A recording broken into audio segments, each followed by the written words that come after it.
KTN highlighted the plight of Owino Uhuru slum dwellers in 2015 in a special report, Plague for Profit. Justice has finally been served. An environmental court sitting here in Nairobi has awarded 1.3 billion shillings to residents of Owino Uhuru slum in Mombasa as compensation for the lives lost and health complications caused by lead pollutants from a metal factory. The court further directed the government to pay 700 million shillings for cleanup of the area that has seen around 50 people lose their lives. Tobias Chanji reports.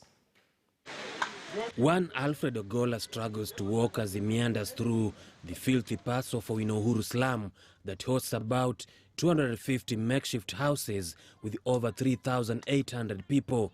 The entire area is approximately 11.5 acres.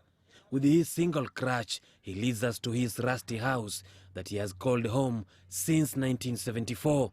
Within the past 11 years, however, pollutants from a nearby lead factory hit him hard.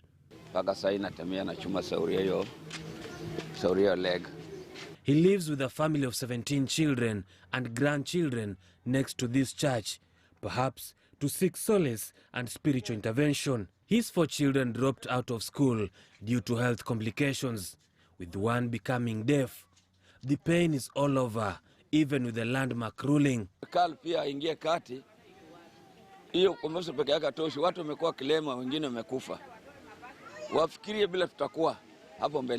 Mzee Ogola represents a large fraction of Owino Uhuru residents who have endured the ruthless and fatal effects of lead poisoning.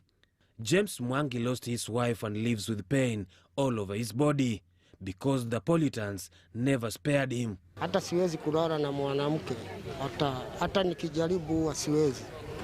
Hivyo bibi yangu aliaga kitambo, nikabakia mimi na watoto wangu. Kama mimi nilikuwa katika ofisi ya wazee wa mtaa. Tumeona kwamba kesi nyingi wanawake walikuwa wanalalamika kwamba waume zao wameshindwa kuchukua ile majukumu yao. Unaelewa? Yaani wamekuwa ni kama mtu na dadake ndani ya nyumba. Phyllis Omido, the executive director of Center for Justice, Governance and Environmental Action, has been behind this push since 2009. The organization advocates for environmental justice in the coastal region. She says almost 50 people, including adults and children, have died due to lead poisoning. Watoto wale wamezaliwa wakafa ni zaidi ya 30. Lakini tukihesabu mimba ambayo imeavya ni zaidi ya 200. In the ruling, the government is to cover 70% of the 1.3 billion shillings, while the metal refinery company, which has roots in India, is to pay 25%. The remaining 5% is to be paid by Penguin Paper and Book Company, which is owned by Mombasa politician.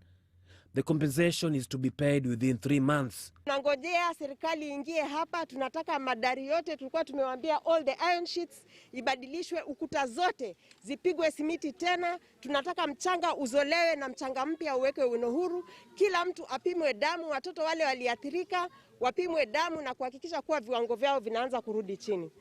But for now their eyes, ears and hopes are fixated on the government. Kwa hivyo macho yetu sasa inatazama serikali. Tobias Chanji, KTN News, Mombasa County. Some form of reprieve for the residents there. Now let's talk